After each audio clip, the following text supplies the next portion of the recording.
Hi, this is Constance from Mrs. T Weddings. I am going to be joined by Jan Skates, Florist, who was previously on the Big Flower Fight this morning. I'm just having a attempt at trying to get things to connect. We've been trying to get Jan on and we seem to be having some problems. So hopefully on this attempt, Jan might be able to join us. I am hoping. I can see he's online, but the wonders of technology are meaning that we're not connecting to one another. So let me get Jan to join us this attempt. I hope you're having a lovely Saturday. It is pretty miserable weather today, unfortunately. What a shame. We've had such beautiful blue skies throughout the week and then this happens. But at least there is plenty on Netflix, such as the Big Flower Fight, to watch. Right, here we go. We've got him. So let's get Jan to join now, hopefully. And let's see what's happening here. Buying time. I can see who's joined. Jan, can you join? Can you request to join maybe? Jan, if you can hear me, it would be fabulous. I am just sending you another request now. It's just a pleasure, isn't it, when technology goes a little bit awry.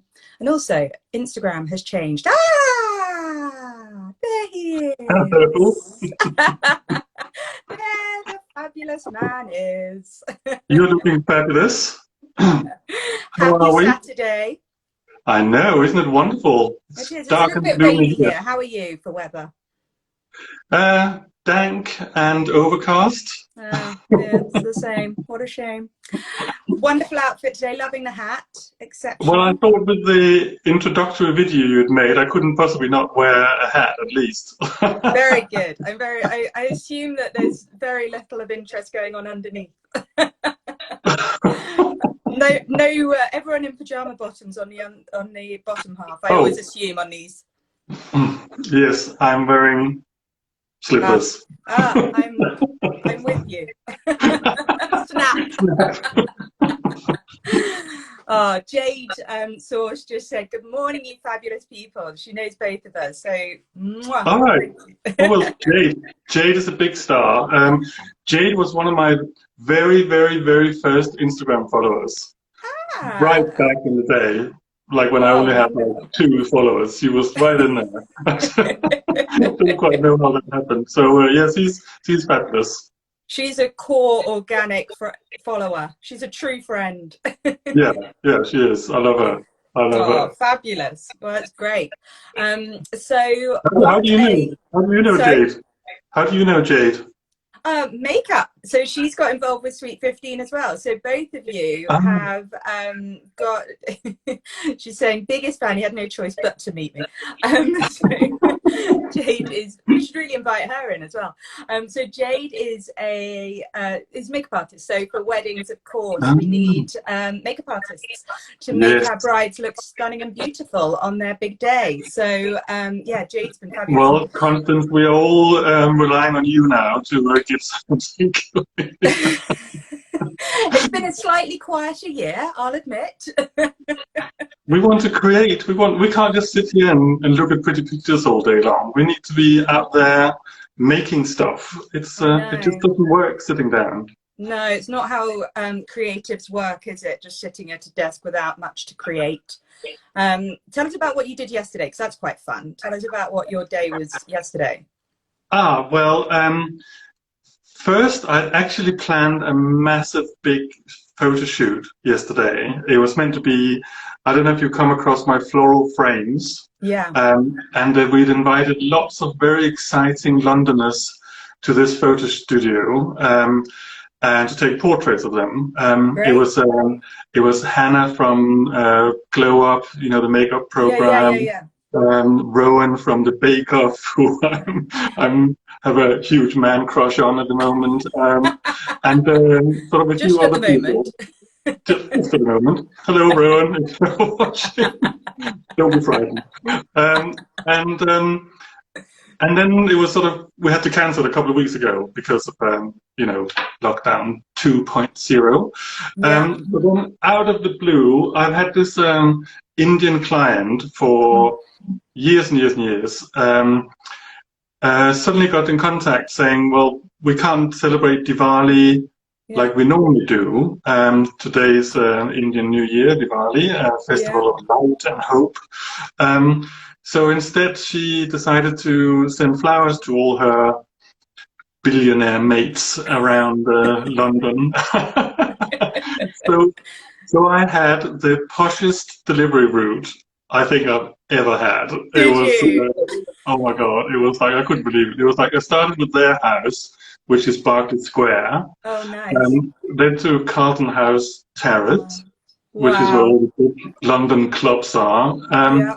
Then a little nip over to Belgravia, then back up to, what would you call it, sort of off Park Lane, Okay. where the gate was like, it looked like one of these carriage gates, sort of quite normal, nothing special. Now, Right. so it opened up, and in was this magical courtyard, like if you were in Wow. India. It was incredible. Yeah. Then up to somewhere in Bayswater. Then I went to Chester Terrace, which Oh, I never even knew it existed. It was like I the think most grand. that's a pretty special one, isn't it? Oh my goodness! It's next to Regent Park, and Yeah. then they've got these gates. I mean, they're big enough to like an elephant could walk through. And maybe an elephant should. Next little um, mission. and then sort of a few other places up sort of North London and whatever. It was just incredible. I Amazing. mean, I was just the delivery person, so it was just like, press the buzzer, leave it at the door, please, goodbye. Yeah. We don't want So any it, interaction with you. it wasn't like I had a big tour or anything, but But your who fabulous knows? flowers are now in all of their homes, which is lovely. In the best edifices in London. Exactly. Being displayed behind closed doors, but in the most incredible homes. Well, it's good to hear that you've been busy at least one day this week with Floral Enterprises. Yeah. So what I would love to do today is we had a bit of a chat earlier in the week, and you have some of the most incredible stories and the most wonderful life stories. And I think that we've got, as well as the wonderful, gorgeous couples that we've got joining us today, we've also got tons of suppliers on here. So we've got lots of florists, we've got lots of cake makers, we've got the makeup artists, as we mentioned before. We've got lots and lots of fabulous people out there. And I think they would love to hear a little bit of how you got to where you are today, because, you've really made a name for yourself in the industry, and it's a great name. And I think, it's really fascinating, the story of how you got there. So would you mind taking us back to, where you came from, what your kind of upbringing was, and how you ended up in the world of flowers? Yes, well, that's quite a long story. How far back do we go? I think mention the parentals. They were very interesting. I like that bit. Right. So the story starts in Kolding, Denmark, Yeah. Jutland. My parents were teenagers.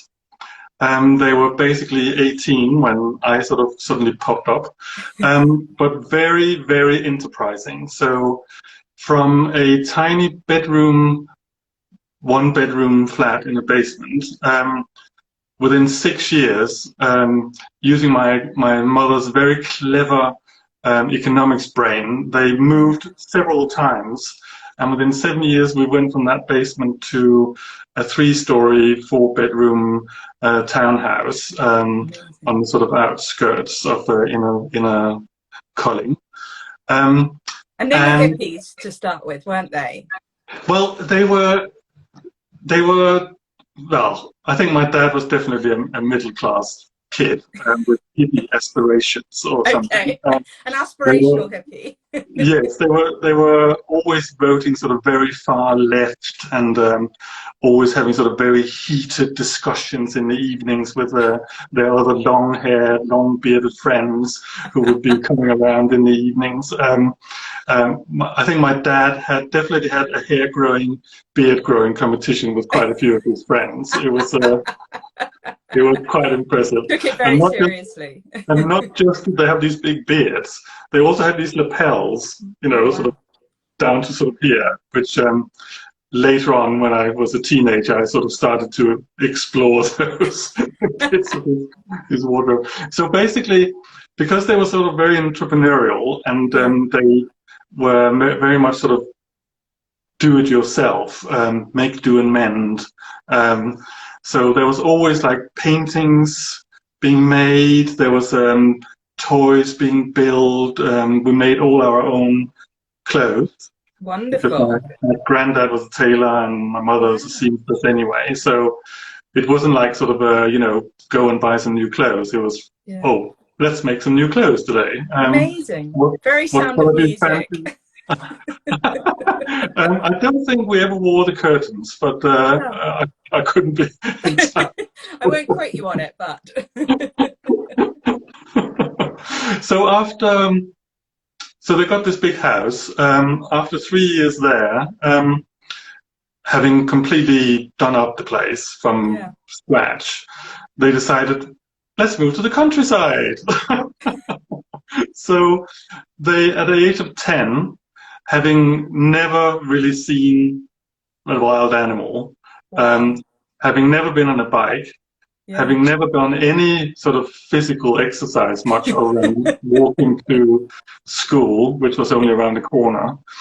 I went to school with nuns. Can you believe it? A Catholic school with nuns. I was brought up by nuns. Wow. So it is more and more Sound of Music the more we talk about it, actually. It is. I mean, are you a Von Trapp? Is this actually where we're going with this story? I'm a fun something or other, for sure.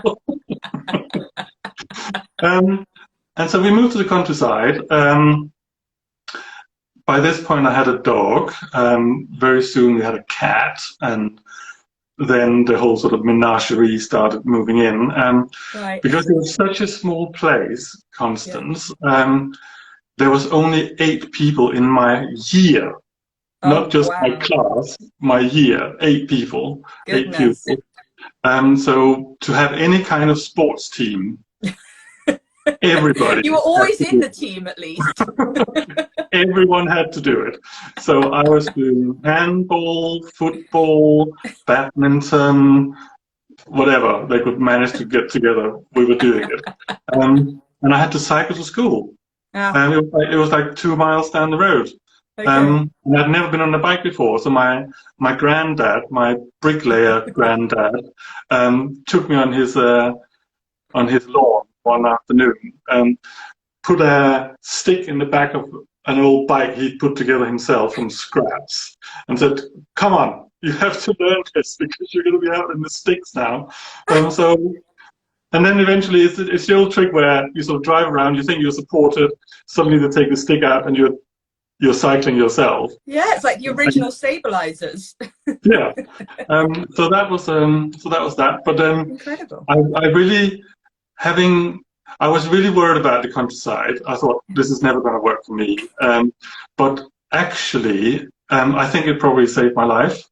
Having all that outdoor activity, we were also very lucky that right next to where we lived, we were literally at the end of a dirt track. Last house, and sort of a bit further down another little track there was like moors. And me and my dog, this is where we go every day. And in the moors, they sort of had all, the young cows. Calves.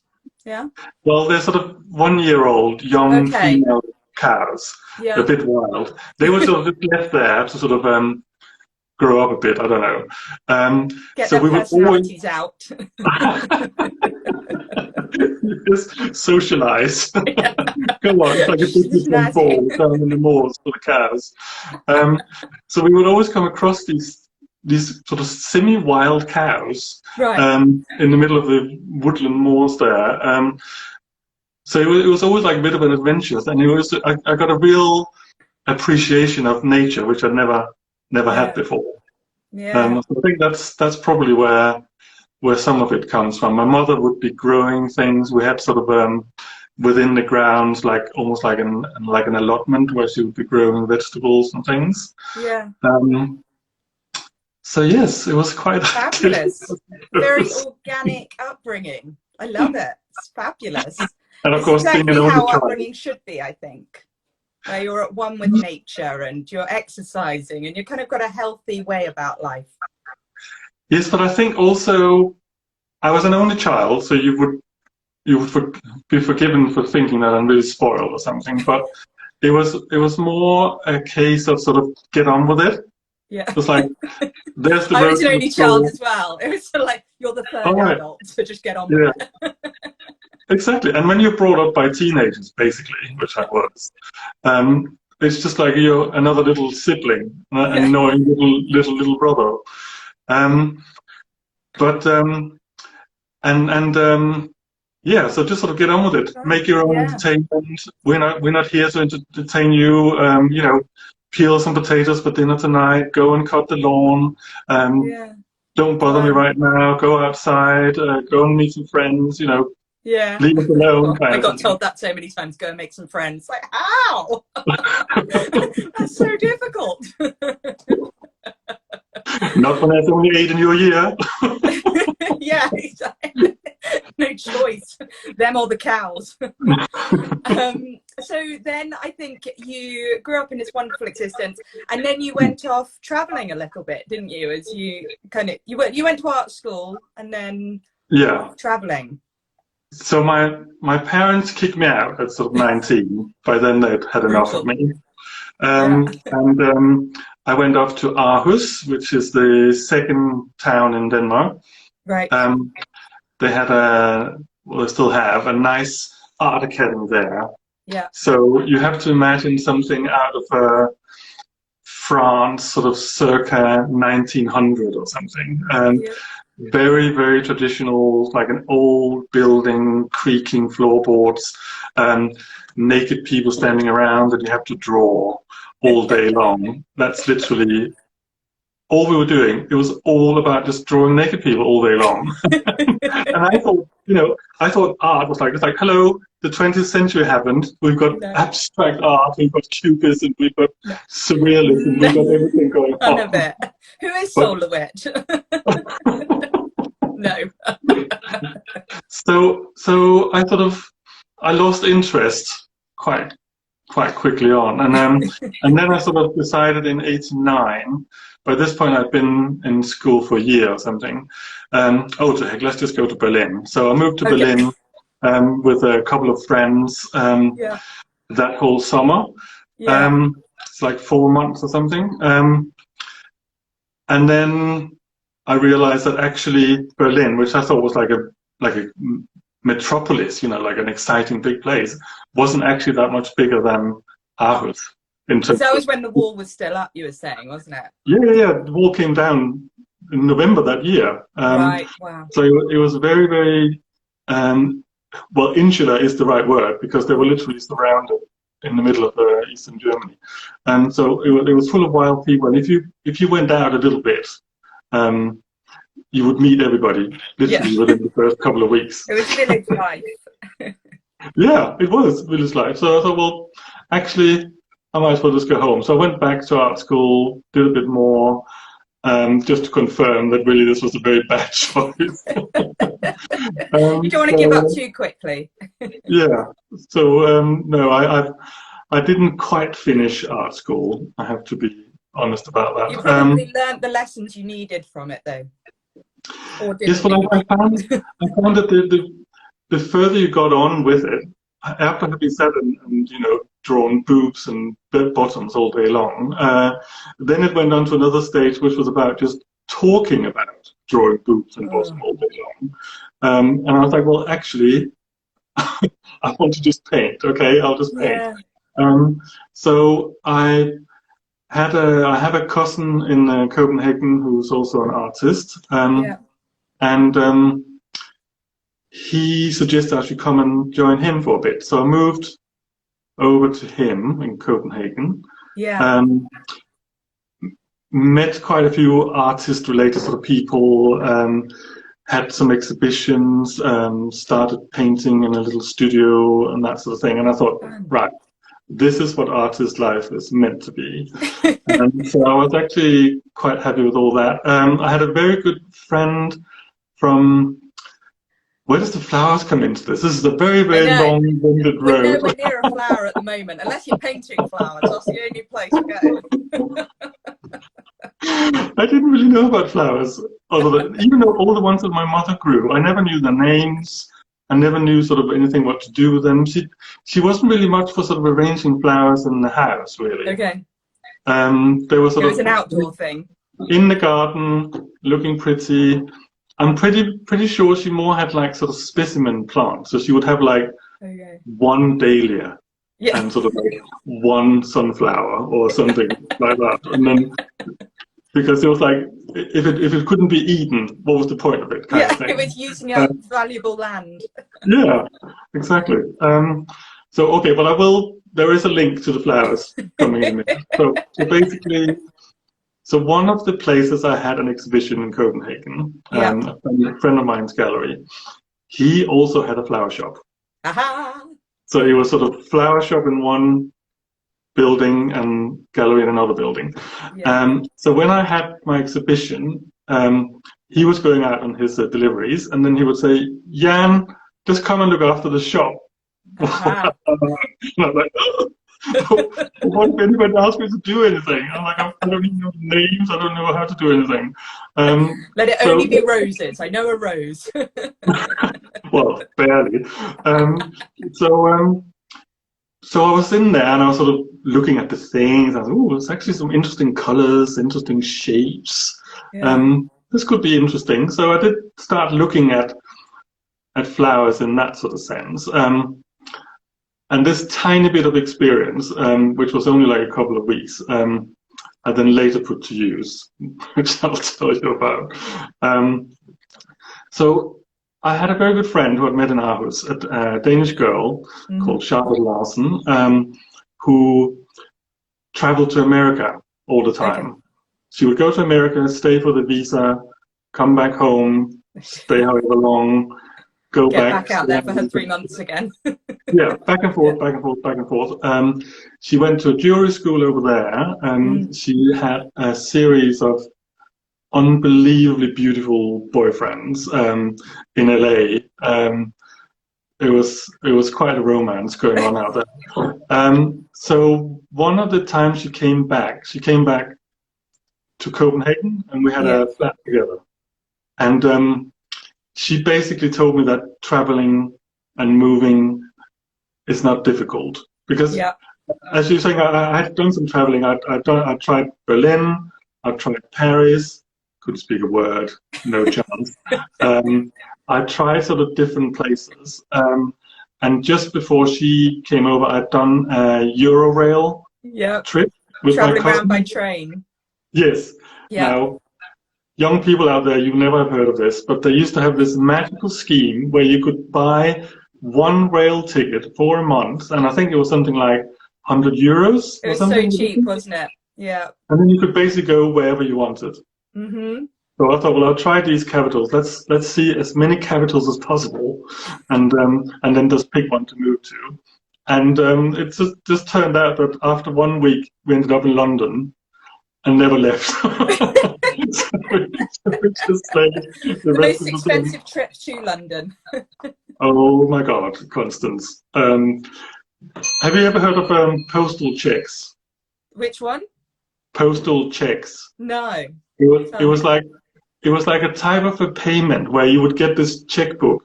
Oh, as in a check. Okay, yeah. Yeah, and you would just go into the post office, and they would give you £100. Yeah. Yeah. You lived off that. That's what happened. And we were living in, I mean, this was fantastic. It was my cousin had found this place called Tent City in West London. Okay. Have you heard of it? Isn't it like under the A40? Is that, am I right thinking of the right place? No, I think that's more like a squat. Oh, okay. Well, it sounds like it, a Tent City. No, what this was, it was like a football field or sports field. Yeah. They filled up with army barrack tents. Oh, wow. So there was like, double beds, hundreds of them in these big tents kind of thing. Wow. So you could hire a bed for £2 a night or something like Amazing. that, back in the day. Then they had sort of like storage. Okay. So you had your bed, and then almost like a concierge service, you just sort of, put this in. So we were going out, living the life, buying clothes, buying records. And at the end, after 3 weeks, we came, we're leaving now. Can we have our stuff? I bought 50 albums.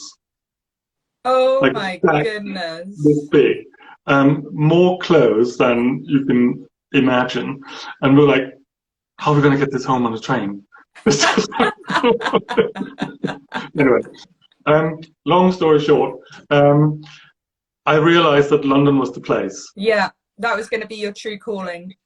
Yeah, it was. And then when Charlotte came back and she was talking about her adventures in America, I was thinking, okay, so I've done these various places, but I've never fully committed. Maybe that was the mistake. I've never sort of, completely sold everything and just moved somewhere. Yeah.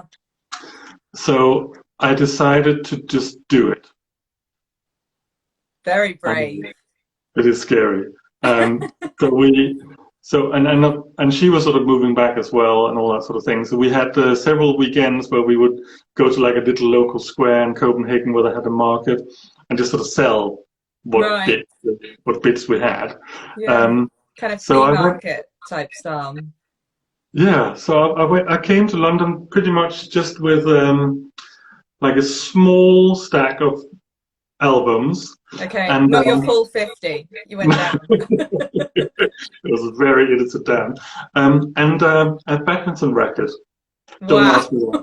Don't ask me why. I've still got it. It's hardly ever been used. I love that. And again, see, this is where women are so important in life. I mean, first my mother, being very genius with her money and everything else. Yeah. Then Charlotte, and then the next woman in my life is Eva, who was a young girl. I was just about to turn 25. She had just turned 18. Wow. And I had met her during something called the Maastricht elections in Denmark. Okay. It was basically a bit like Brexit. Yeah. Denmark wanted to leave, and this was one of the reasons as well why I wanted to go, because I didn't want to be in a country that didn't want to be in Europe. That didn't work out well, that plan, did it? Is this your disclosure that you're leaving us? Oh no. So basically, I met her. I was the only one I knew who voted to stay in. Yeah. All my friends wanted to leave. Okay. And she was a friend of a friend. Like I don't know if a girl can be cocky. Is that the right word? Yeah, absolutely. Anyway, she was cocky. Oh my God. It turned out her parents were. Her dad was like in Denmark famous actor, musician type person. Anyway, oh my God, she was cocky, but full of it. And she was like, when she heard I was going to England, she was like, I want to come. I just want to come. So, well, okay, let's go then. Jumped on the bandwagon. Yeah, she, I mean, I don't know how she did it, but she managed to figure out ways to find the most incredible flats in central London. So we lived in Soho. Oh, lovely. Just where you should go when you first land. But I mean, when you come from abroad, you think, well, that's it. London is here. This is Soho. There's no other part. Yeah, that's true. Back to village life again. Yes. And we had sort of silly. Sorry, I'm just going to have a cup. Yes. I think it's fantastic, the journey you got. Well, we're now in England, but the journey so far has been fantastic. Well, it's so long ago. It's like massive layers of rose-tinted glasses. But it was crazy in those days. It was also very interesting from a sort of a social, political point of view. This was early 90s, is that right? 92. 92, yeah. And it just so happened that, so we were in Soho. I was working in a in one of the new bars Okay. in the kitchen, of all things, as a sort of a sandwich maker or something. I don't know what my role was. And it was a new gay bar. There was a whole series of gay bars opening up in central in Soho, Yeah. in Old Compton Street. From there having been like one gay pub, Yeah. suddenly in a year there was 15. An It was like explosion. it was a Yeah. complete explosion. Can't really explain. I'm sure it wasn't just because I arrived. I'm sure there must. Jan effect. Yes, it's like I come to Berlin and then the wall comes down, and I come to London and gay explosion. It's just what's going on? And whichever country you're in always leaves Europe. There is a theme, Jan. There is a theme. So what happened then? Shall I go on? Talk about Spitalfields. Tell us about Spitalfields. Okay. So 2 years of serious partying going out. Oh, wait a minute. You've got to tell us about Glastonbury quickly. Your trip to Glastonbury with your cousin. In '93, I went with all the workmates at the Edge where I worked in Soho, Okay. on a bus. Didn't see much. Lots of drug taking going on. Sorry, kids. And then the following year, we were just sort of. I was speaking to my cousin, the artist cousin, who's also a bit of a fitness fanatic. He cycles a lot, runs a lot, and he's a music fanatic. Hence all the albums we bought and all that kind of thing. So we were just sort of looking at the map and thinking, oh well, here's London, here's Glastonbury. Let's just cycle there. Cycle, yeah, great. Well, So your we grandfather cycle- taught you, so you should have been able to do it. Well, same granddad as well, so that's maybe explains it. He had the stick technique as well for his lessons. Yes, he had very pushy parents as well. So we took off from Soho and just went on our bikes. Cycled to Glastonbury. He very cleverly had a sort of road bike, and I had a mountain bike, Oh, thinking we were going to go, the way the crow flies. Bad idea.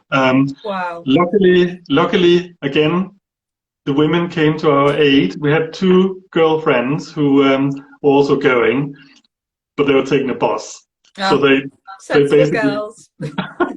so they basically took all the equipment. So that was a bit of a help, I suppose. Yeah. And then we had an incredible time there because my cousin knew every single band that was playing. Yeah. So I went to see things that I would never have gone to.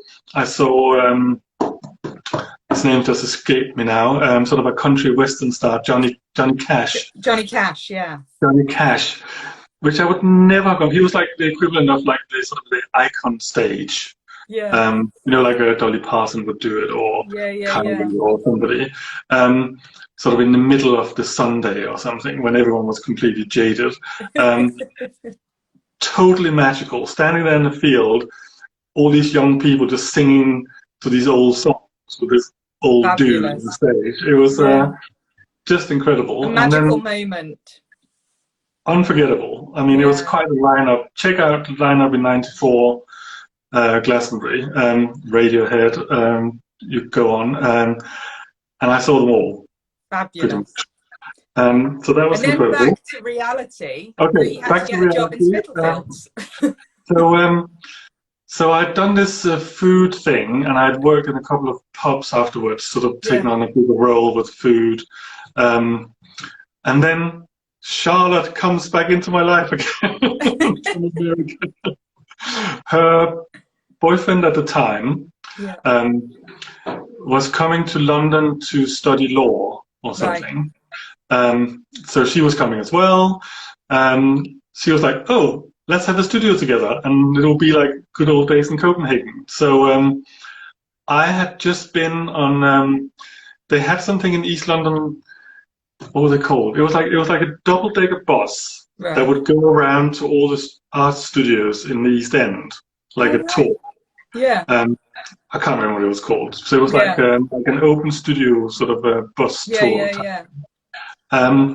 So I'd just been on that, so I knew there was lots of artist studios out east. Yeah. So I sort of I had a very bad day at work anyway in this pub I was working in. It was like the landlady, she'd just been come back from holiday and she just had to like assert her authority against it. She was literally sending every dish I was sending out back again, saying it's Oh not no. done well enough. And I was just like, listen, you look after your stupid pub and I'll just go and do something else. So I got myself out to, now at this point, so Spitalfields, for people who don't know, is sort of right next to Liverpool Street in the business area of London, the city. And I'd never been that far east before. It was like, And it wasn't what Spitalfields is now. I think it's quite oh my God, important. You know, oh my that's God. Spitalfields of the 90s is very different from Spitalfields, which is all fancy and everything now. In 95, which is when this happened, as soon as the city would close, like 4 or 5 o'clock, deserted area of London. Yeah. If you saw anyone, duck! Yeah. It was not safe. Literally, it wasn't safe. Yeah. Full of dodgy people. Spitalfields was like two halves. One was like 20 years younger than the other one, Yeah. and the older bit was listed, but the young bit wasn't. Yeah. And they were just desperate to knock it down. I've just got to But, apologise. My dog is snoring in the background if you hear oh, weird noises. oh, let's hear it properly. There you go. No, Little snore there. No, don't worry. can't. You carry on. So we had our Oh, two halves. Sorry, Charlie will just get on with that. oh, what dog is it? It's a Maltipoo. So he's a Maltese cross with poodle, but he had a wash this morning, so he's looking a bit bedraggled and horrible. A bit like me. Anyway, back to Spitalfield. Sorry. So Spitalfields, yes. So they basically had this doomed end Yeah. that they didn't want to. They couldn't develop in. They didn't know what to do with. So they stuck loads of artists in there in these sort of old warehousey type bits. Yeah. So there was about 80 artist studios there. Wow. Amazing. And because of, I can't even remember quite why, but pretty much the moment I walked in, someone had found this opportunity to take part in something called the War Child Fashion Awards or something. It was based, or it was because Charlotte was there and she was doing jewelry and she could make stuff.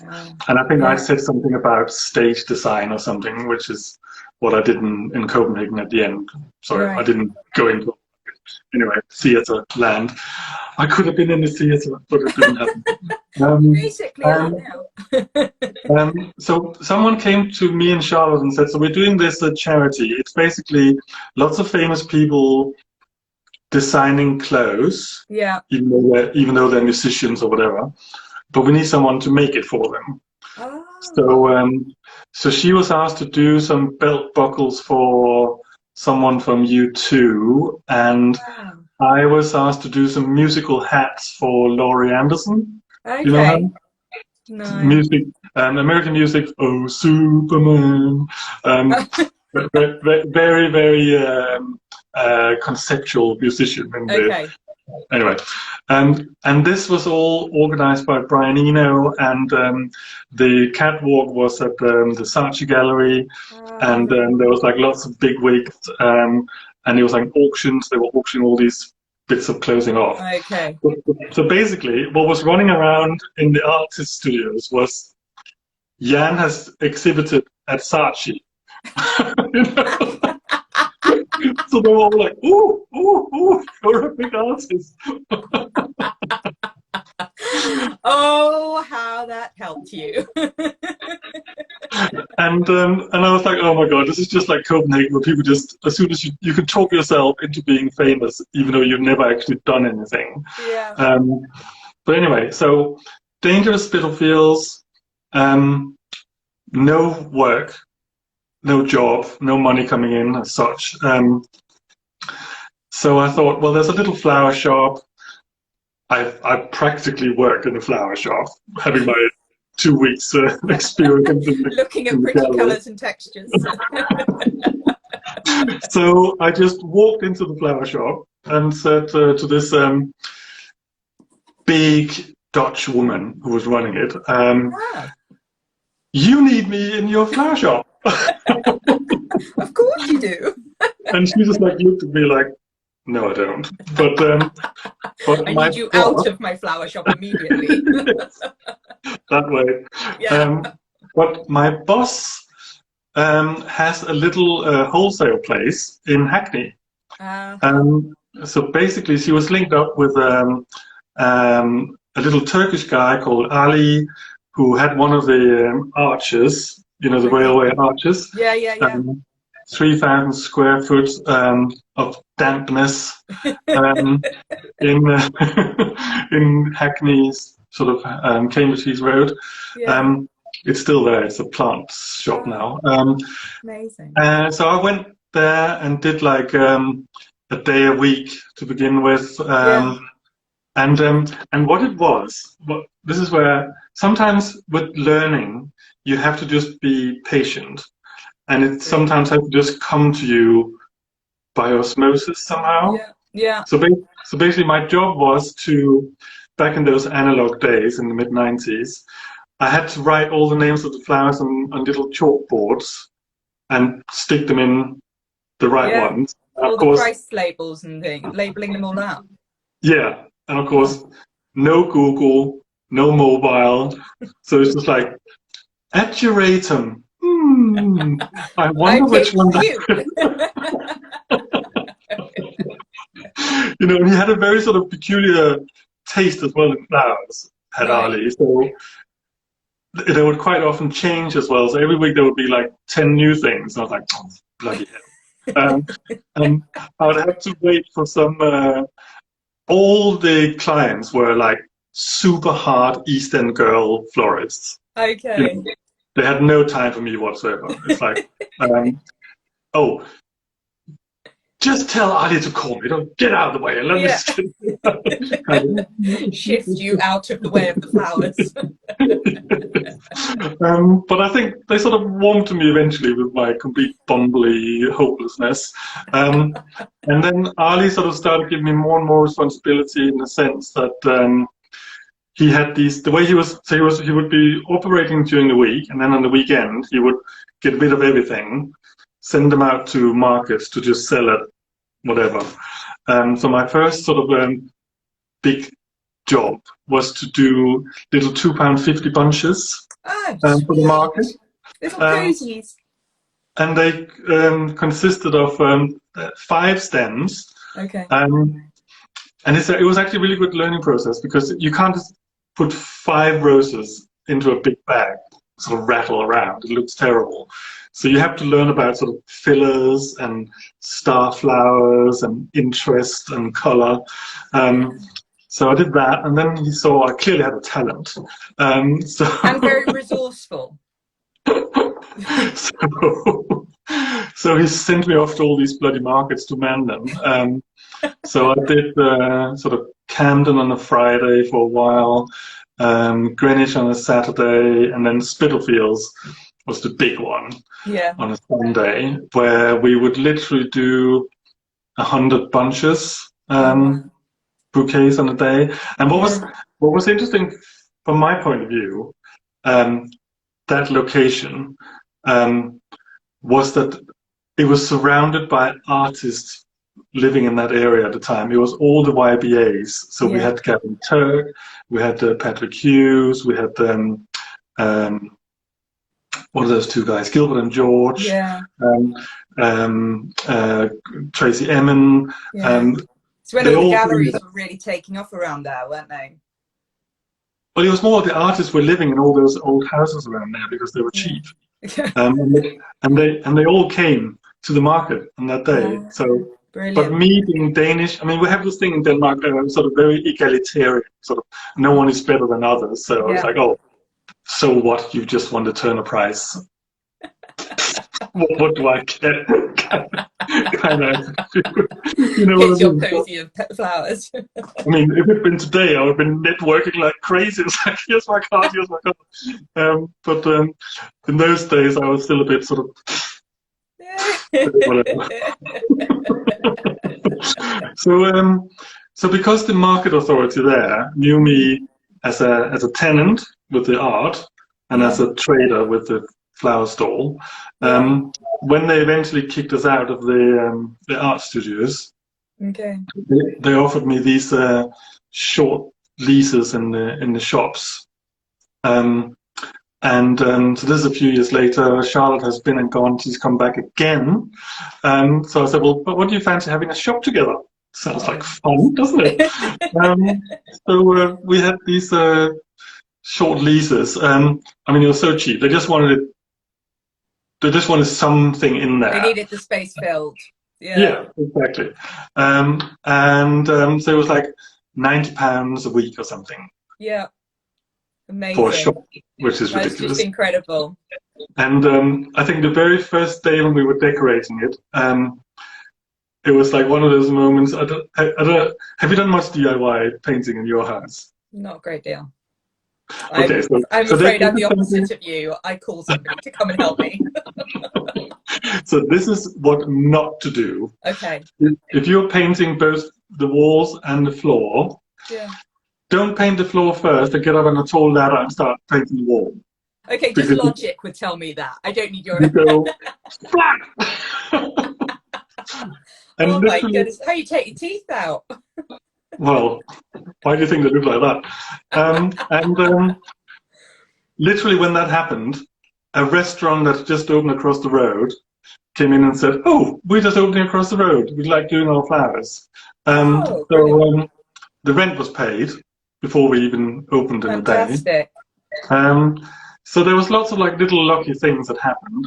Yeah. So we had flowers over the majority of the first shop, and then like a little partition wall, and Charlotte would be sitting behind that. Jewelry making is a very, very noisy affair, but I quite liked the atmosphere. It was like drilling constantly. It's like kind of having techno music next to you the whole time. Yeah, well, we could never agree on our musical taste. It was like, but no, it was good fun. Yeah. So we had that for a while, and I sort of realized that okay, then something else happened. Then this is the thing about if anyone is ever thinking of having a shop. Yeah. Lots of florists out there will be thinking it. Well, there is something uniquely special about a shop that you cannot replicate on an Instagram page or a website or anything else because you literally do not know who's suddenly going to come in through that door and change your life. Yeah. And I noticed several times if I would put something in the window that was completely different to something I'd shown before, suddenly completely new people start coming in. Whole new audience. Yeah. So even though you're not necessarily that busy, you haven't got big footfall, Yeah. people are still looking. They know you're there. They're sort of just storing it up, waiting for the right moment, kind of thing. Yeah. You'll have your daily time wasters, of course, who want to come in and have a chat and which is great. And then one of these occasions was this this little troupe of event organizer ladies came in, and he was like, oh, we're doing the Lion King tomorrow or the next day, and we need some flowers. We know you do the Sunday market. Can you give us a good deal, kind of thing? And I was like, okay, so you want the wholesale deal. So I got them some flowers, I got them the buckets. Then they came back the next day, and they were like, oh. And I was like, how did it go? I was like, oh, it was terrible. It was just awful. Everything about it looked horrible. And I was like, well, why didn't you just ask me? And they're like, oh, do you do that sort of thing? So now I do. You're in a flower shop. Yes, I can put an arrangement together. So I started working with them. Company called Mask Entertainment. They are no longer around. They've been sort of gobbled up by others. Yeah. And they had, this was around sort of 2000, 2001. Yeah. They had a new venue, which you're familiar with, I know. And now Trinity Boy Wharf. Now Trinity Boy Wharf. I can't remember what it was called then, but they had a sort of superstructure right next to the Thames, right across from the Millennium Dome. then Millennium Dome. Yeah. So that was a big pull. People wanted to go on our parties there to look at this brand new building. Yeah. And then they also, because they were in the city, they had sort of various links to, especially around Christmas time, for all the big sort of corporate dues. So they would have maybe 10, 15 venues they would decorate up like sort of a package thing. Yeah. And then they would just pile them in. Yeah. And I realized that this was what I've been waiting for all this time. Fabulous. Sort of flowers in situ. Yeah. You know, give me an alcove. I think that was really important. You know, something that you said the other day was that actually what you really love is looking at the architecture of the building and working with that with your flowers. Can you say a little more on that? Well, I mean, there's some buildings you can literally put anything into. Like we spoke about, there's a wonderful room at the IOD on Pall Mall called the Nash Room, where it's got a Nash ceiling in pink, blues, creams, golds. The walls are turquoise. There's gold curtains. Utterly fabulous. Just like my front room, really.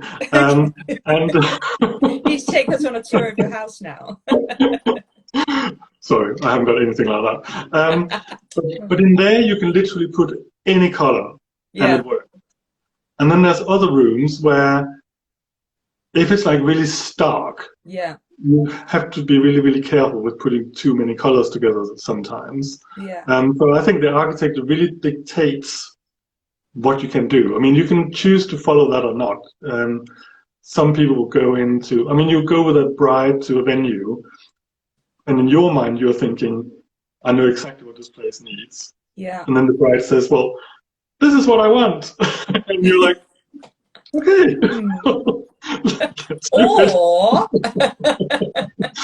Or you could do this. Exactly.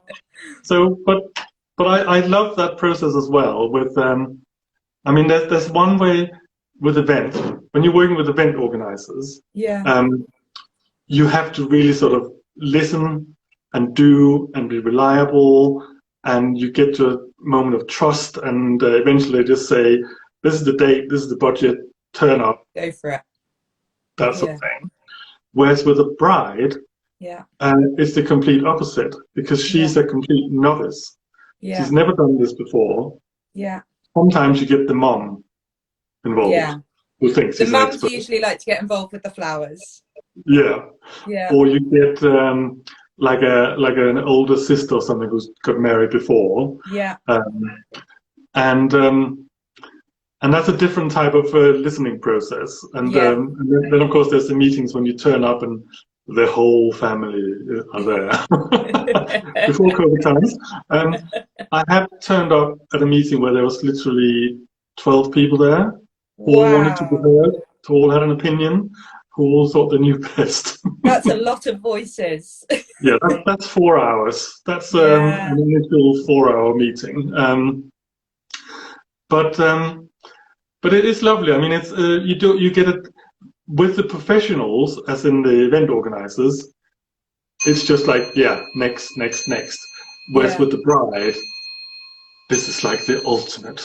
It's like the biggest moment in their life. So you can't deny them of that. You know, it's the most money they'll ever spend on one day of their lives. You know, and my goodness, they should get what they want, but they're coming to the professionals to get some advice on how to do that in that consultation before you execute their vision, right?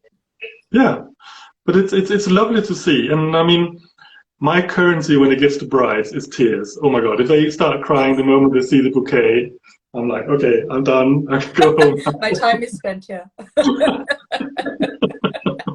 Well, we saw you with tears on the big flower fight. I liked all the emotional stories that you had attached. I mean, there was a part of me that was like, this is a sales pitch, but trying to win here. No, that was, oh God. It was just, you're talking about when the crab collapsed. Oh, no, that was emotional. That was, oh, no. I was thinking, you know, the turtle story, the orangutan, they were all very deep and emotional, but also you were clearly trying to win. Oh no, that was I would say the orangutan was definitely the most sort of fired up, emotional I was. It was like because we saw that big structure there. We were last in the tent to choose our structure, so that was what was left basically. Yeah. And it was the biggest one. It was like a massive, big sort of meringue, and we had to cover it with grasses. And we thought, well, this is going to be terrible. How are we going to inject any life into something that just sits, like this? You certainly injected life into it. It was stunning. But it was just when we sort of realized, okay, we're on a mission here. There's something to be said here. It was the only endangered animal at the time. And I was just like, we can't let this, we can't fail this animal by not doing it properly and really sort of, and they in the program, they just wanted to be like, oh, just put some character, put some smiles, put some funny, and they sort of wanted to talk about other things or start fights or whatever. And I was just like, they wanted to make good TV. They wanted to make good TV. And we wanted to basically be David Attenborough. Well, David makes great TV. He's fantastic. Oh my God, I love him so much. David Attenborough, if you're out there, I'm available for any trips to orangutan land. I'll be there. I'm free, very free. A bit too free.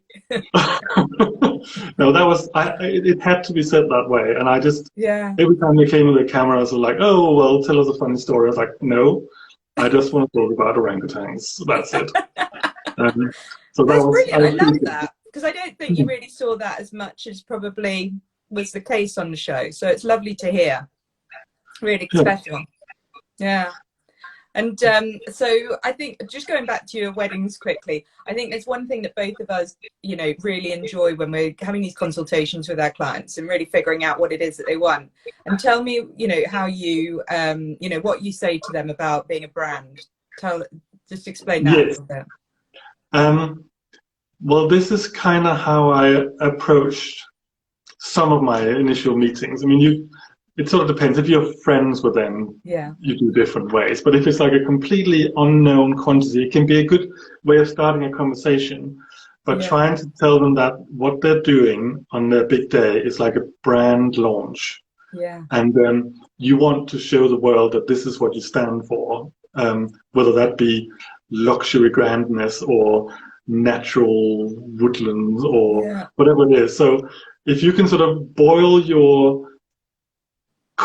yourself as a couple into sort of 2-3 words, almost like a brand logo, that can become the whole your tagline for the whole wedding. Absolutely. And I think it's the first time that you're a brand together. Before that you're 2 separate entities, and now there's this coming together. And how do you want to exhibit yourselves as that brand? I think it's really important that couples start thinking about that. And you are showing that this is how we are from now on. Yeah. So every time you come to us, expect this from us. This is what we stand for. Yeah. I mean, these sort of things change over years, but but I think that's a very good way of looking at it. Yeah. Because if it doesn't have that sort of personal connection, if it doesn't ring true to your friends that this is what you are, if it's just a masquerade, I mean, this might be what you want. Maybe you just want to have like the biggest glitziest Hollywood, and you live in a 1-bedroom basement in I don't know, Sutton, and it's fine. No judging.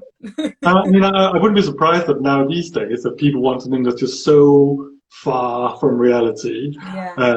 You know, and escapism is fine as well. Yeah, But then I absolutely. think you're also signaling something with that. Yeah. Yeah. I think it's really interesting that, and I think actually, you know, it kind of does tie back into the big flower fight that you were, you know, you were saying, well, they wanted us to do X, Y, and Z and to kind of perform to camera, but we wanted to stay true to what we were about. And that's Hmm. kind of saying the same thing, that, you know, you want to have a big, fabulous wedding, but you also need to stay true to who you two are as a couple. So I think that's really important, and I think really wise advice to any couples out there. Like, you know, Pinterest and Instagram will make your imaginations go wild, but you do Hmm. need to make sure that you bring yourself back to what's your story together. What's that central point that you're both focusing in on together. Yeah. I think, And yeah, I and if I think think of one of my the wedding, it was definitely an introduction oh, to, there will always be copious amounts of wine available when you come into our house. That was the story of my wedding. You want wine? I give you wine. well, that's lovely. Well, um, I'm definitely sort of signing myself up for your next party then. yeah, But can I just put in another little thing do. that a couple did, which I thought was really, really Oh, yeah. lovely. So basically, they'd been together for quite a while. They were both in the events industry, so had Yeah. seen everything. Yeah. But uh, the boy had asked the girl draw a heart, Hmm. just freehand. So he did that, and then he had that tattooed on his arm, the heart. Wow. And that little hand-drawn heart became the theme of the whole event. So it was on all the invitations.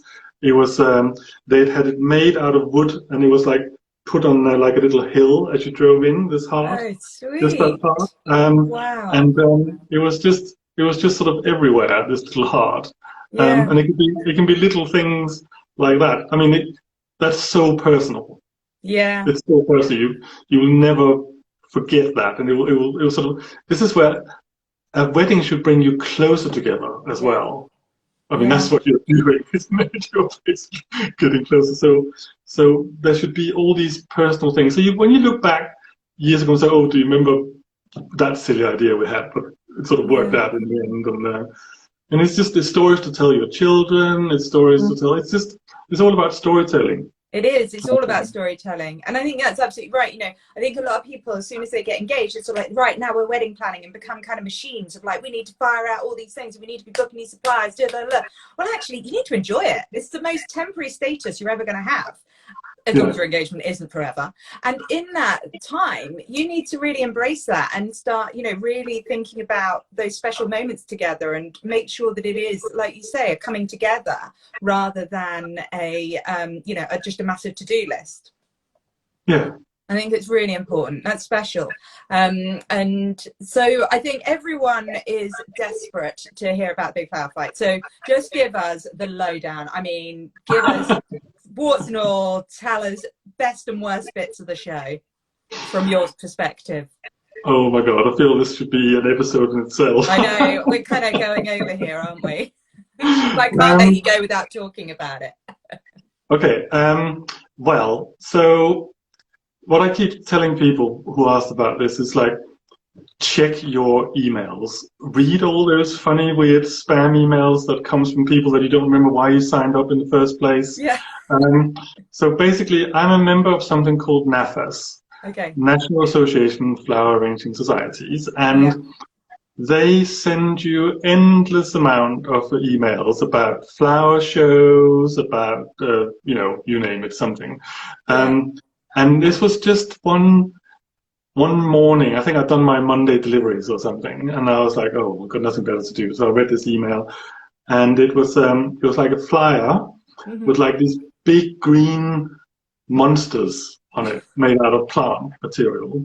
And I said, "We are looking for people to take part in this program." The working title at the time was Jolly Green Giants. I was like, "Oh, Oh. this sounds quite fun." And I was looking at the sort of size of everything. I was thinking, this will never happen. It will cost far too much to Yeah. do. But I thought, oh well, it won't hurt to. There was like an email you could send a thing to, so I sent the thing off. Got an email back immediately, it was literally like I'd been sitting there waiting for it, saying, "Oh, tell us a bit more," blah blah blah blah. And I sort of, in that sort of world of NAFAs, I usually wheel out the fact that I won a gold medal at Chelsea many years Huge ago. congratulations. Yeah. And I think just that fact that I'd competed with flowers must have ticked some box for them. Yeah. Of people they were looking for the Yeah, because program. they need to get one type of everything, don't they? Yeah, exactly. Yeah. And then of course the next question was, so who's going to be your partner? And I was like,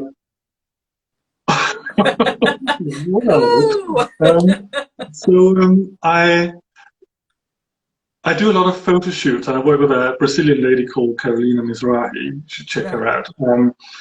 So she was my first thought, because whereas I'm sometimes sort of bull in the china shop going, makes it, she's very good at sort of, okay, well, actually, if we do, she sort of edits it into something that becomes much more meaningful. Yes, yeah, maybe that's the right word. But her attitude when I said to her was like, "I'm only going on this program if we're going to win it," and I was like, "I can't guarantee that." So then I asked another person, and they'd already signed up for it with somebody else. And then I thought, no, they didn't make it. And then I thought of Henk, who I sort of done a couple of things with over the years. I've always admired his style, and I knew that he was quick. Henk is literally the fastest man in the flower world. Really? No one works like him. It's like, wow. It's done. Every time I take him out for an installation, I'm booked like, the day to do it. 2 hours in, it's like, oh, what should we do now? Well, that's what you want for competitions. I know. So I said, well, he's always very busy. It's like one of the reasons why we hadn't worked that much together was that every time I was trying to book him, he was like, "Oh, I haven't got any free space for the next 3 months. I'm fully booked," kind of thing. So I thought, well, okay, I'll just send him a message and see what he says. And he was on it straight away. He was like, "Yes, I'll do that." Perfect timing. So then we had like some Zoom calls, and so this was all last year. Yeah. This was all when Brexit was big news, and not the COVID stuff. So we had this. Then we had sort of like an interview online kind of thing with some people. Then we were called into the audition, and Henk and I, we never discuss what we're going to wear in advance. So for anyone that's watched the show, what you wore was very important to your character types on the show, wasn't it? Well, I tried to sort of go a little bit along with the themes. Definitely, you matched it. You were great. Where Henk is sort of a cultural explosion. Different references. So when he turned up in a Zulu hat, of course. He's already 6'7". Wow. And a bright red skirt, a kilt. Yeah. I was just like, oh well, they either going to love this or it's going to go one of two ways. And then we'd been given a brief to do this thing. So we had a theme which was being human. And you had to express that. You had to express that in a cube 50 by 50 centimeters. Oh wow! Out of plant material they didn't tell you in advance what would be, or any mechanics. And literally what they did was they must have just gone to the market and just sort of picked anything they could find, because it was like one chrysanthemum, one rose, one thistle. It was the most random collection. Like your mother's garden. Yeah. So we proceeded and did probably the worst flower arrangement known to man. It was so bad, but I think they just sort of wanted to see how we would look on camera, and how we would be sort of interacting with each other. And then afterwards we did like a sort of a quite intense interrogation with one of the producers, who was so hard on us. He was like, "You're basically just clowns. Why are you on this program? Why are you here? Tell me something interesting. Are you actually funny?" Brutal. This kind of thing. I was like, "Do we really want to do this?" Annihilated. Completely. And then we sort of left, "Oh, this will never happen." And there was another couple in our session, some sculptors from Cornwall, I think. Right. They had made, so the theme was being human. What they had done out of this random selection of stuff, they'd made a sort of an anatomically correct heart, like a heart, held by a hand. Okay. Within this space. It was just completely correct everywhere. It was like, yeah, we're going sounds to win incredible. this thing. They didn't make it. They didn't go through. Oh. So then it was just waiting. It was there was like 50 couples to start with in the running, and then every week they sort of called you and said, "Yeah, you're still in the running. You're still in the running." And then we just turned up at this hotel in Kent in must have been beginning of August last year. Yeah. Met all the other contestants. They all looked at us like, "What is this?" Had you met anybody before? Did you know any of them before? Only Chanel and Raymond. Yeah. Because they were at the same audition. Okay. But none of the others. Obviously, none of the Americans. I didn't know any of those. And we didn't really know what we were going into. We didn't know it was going to be a flower painting competition, what it was going to be, what the challenges were going to be, really. Wow, so you had no idea it was going to be huge installations. Well, we've been given the brief of the first week. Okay. Even though it looked like a sort of scrap heap challenge, we were just sort of pulling all these bits of metal out. That was actually designed in advance. Yeah. But we didn't know from then on. Right. What was going to happen. Amazing. And it was only why we were there that first week, because every episode took a whole week to shoot. Right. Wow. It's only 40 minutes every episode on the screen. Yeah. But it was like, 2 days of building. They had a day where they were sort of refiguring the sort of tent or the barn or wherever we were. And then a whole day of shooting, like the judging at the end with all the magic light and smoke and everything else. And then, of course, you don't know from week to week if you're going to be there or not. So you can't plan your outfits that far in advance. No. I think your sea creatures outfit was my favourite. The nautical look. You like that? As a personal fave, just going to throw it out there. That was literally bought on the Monday morning, I think, from a sort of a dressing up shop. What's it called? Like fancy dress shop. Well, what a wonderful purchase. I hope you haven't thrown it away. No, I haven't. But the way I was going to make it cool, you see, was I was going to wear it with this cap with the big wave. Oh. The iconic Japanese print. Nice. But the moment they saw it, was like, no, we can't have that. It's copyrighted. It's trademark. We can't have that in there. So I was like, ooh. And then I had another hat, which was this big sort of, again from the dressing up shop, a big sort of green squid, which I thought was good. And I was like, no, it's too much. It's too much. So in the end, I just had the little sailor's cap. Which was all Very right. cute and reserved. Yeah, I've got that. That's still there. Do you think I should auction it off for charity or something? You should. So what was your favourite installation which was the favourite week for you? I really liked the first week in that we knew we had a strong story with Darwin's moss and that, and because of my NAFAS connection, I was determined that I was going to have a big NAFAS moment. So the wings with the technique of putting these bamboo bits together, it's just so NAFAS. It's all about structures and mechanics in NAFAS. So I'm glad I did that. Not so happy that I spent the whole day sawing. I know. You were the most miserable contestant, just getting really hot sawing. And then the next week, they had machines to do it all. They introduced the jigsaw. They did. So I was very pleased with that. I thought I came out very well. And just the whole excitement of newness and being there and not going out the first week was definitely a highlight. And just sort of measuring up, with the competition, and saying, "Oh, Yeah. we're probably in the right end of this whole thing." Well, did you win the first week? We did. That's a reason to love it. Given that you didn't enter to lose. Sarah predicted on the very first day of shooting who was going to be in the final.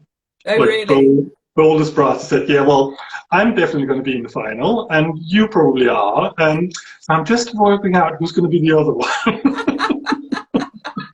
Amazing. Oh, she's great. I love her to bits.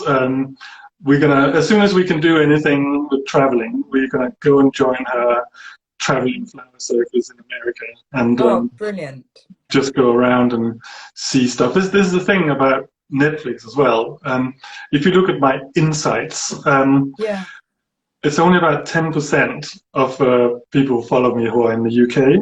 Wow, that's everybody crazy. else is in America or South America. They're just.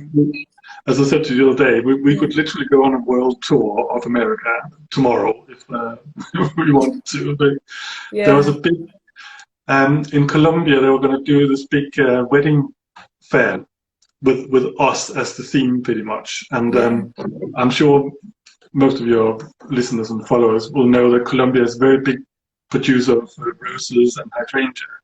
It's like one of the biggest flower producing countries in the Americas.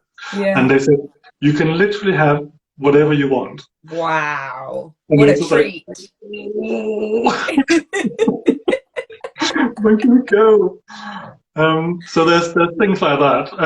It basically feels like there's lots of people sort of sitting ready to push lots of buttons.